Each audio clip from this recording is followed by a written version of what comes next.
आज के दिन की उक्ति हरिनाम की वहाँ पर, जो कि श्रीमद् भागवतम के 8वें स्कंद के 23वें अध्याय के 16 श्लोक से ली गई है। तो इस प्रकार से है, मंत्रों के उच्चारण तथा कर्मकांड के पालन में त्रुटियां हो सकती हैं।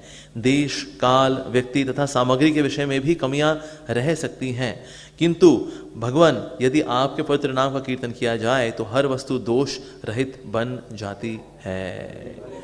तो संसार में त्रुटियां तो रहेंगी, विशेष रूप से मंत्रों के उच्चारण में। मंत्र बल्कि कौन से उच्चारित करने हैं कई बार ये भी नहीं पता होता जो उच्चारित कर रहे होते हैं। हमारे यहाँ एक ड्यूटी थे, उन्होंने बाद में अपना VCR में कैसेट देख रहे थे, शादी का कैसेट, उन्होंने देखा पंडित जी ने संन्यास देने वाले मंत्र बोल करके दोनों की शादी कराई थी, क्योंकि उनको भी नहीं पता कौन से मंत्र, स्वाहा स्वाहा स्वाहा। तो मंत्र का उच्चारण भी टेढ़ा बेढ़ा हो जाता है, और कौन से मंत्र बोलने हैं ये भी होता नहीं है। और अगर तो 5100 रेट हुआ है और आपने 2500 दिए सिर्फ, तो मंत्र तो फिर आगे पीछे होंगे ही होंगे भाई फिर तो इसलिए कुछ भी हो सकता है। तो अब तो जल्दी भी कर गए थे, पंडित जी थोड़ा जल्दी कर दीजिए, आप ये 500 रुपये पकड़िए, और टाइम बहुत हो गया ना श्री, जल्दी जल्दी फेरे करा दीजिए, क्या 7 अब 3 में काम चलिए, संबंध अभिधेय प्रयोजन 3 हो गए।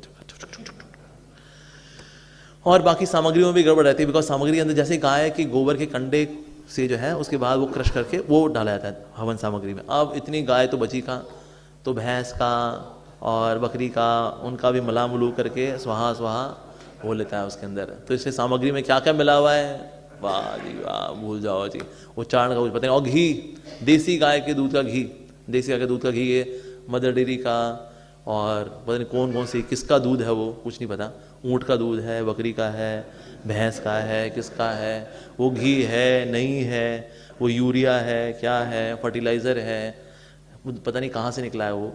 लेकिन वो जब स्वाहा होता है तो देवी देवताओं के मुंह में जाता है तो वो भी थूक कहते हैं ये क्या है।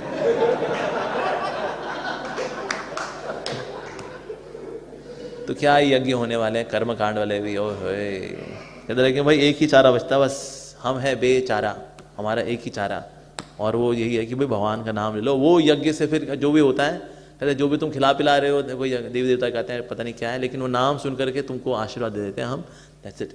तो कलयुग में इन सब में यज्ञ इत्यादि में त्रुटियां रहेंगी। तो यज्ञ वाले भी कई लोग हैं, भाई यज्ञ करो सर, यज्ञ में हाल देखो हम लोगों का हाल होगा कलयुग में।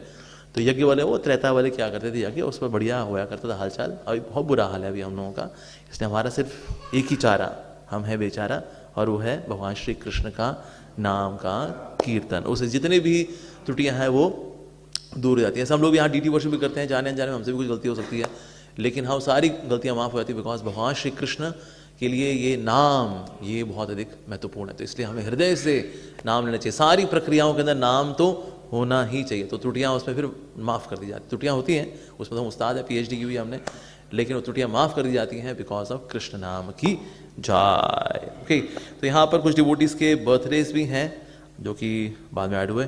इसको यूथ फोरम में मनीष प्रभु एंड हर्षवर्धन प्रभु, और साथ ही विमला विश्व माता जी। ओके, तो इन 3 भक्तों के लिए हम प्रार्थना करते हैं कि इन तीनों भक्तों के जीवन में ढेर सारा हरि का नाम हो, ढेर सारा हरि के भक्तों का संग हो, ढेर सारा हरि का प्रसाद हो, बहुत सारे जन्मदिन हो, लेकिन दोबारा संसार में जन्म ना हो। We pray for them by chanting Hare Krishna Krishna Krishna Hare Hare, Hare Rama Rama Rama Hare Hare. स्वस्थ वैष्णव भक्ति चरण कमलों की वंदना करते हैं जो वांछा को पूर्ण करने के लिए कल्पवृक्ष समान है, कृपा के समुद्र हैं, पतितों का उद्धार करने वाले हैं। वांछा कल्पतरुभ्यश्च कृपा सिंधुभ्य एव च पतितानां पावनेभ्यो वैष्णवेभ्यो नमो नमः। अनंत कोटि वैष्णव वृंद की जय। जगत गुरु श्री प्रभुपाद की जय। हम सब मिलकर के ध्यान पूर्वक हरे कृष्ण महामंत्र का जप करेंगे।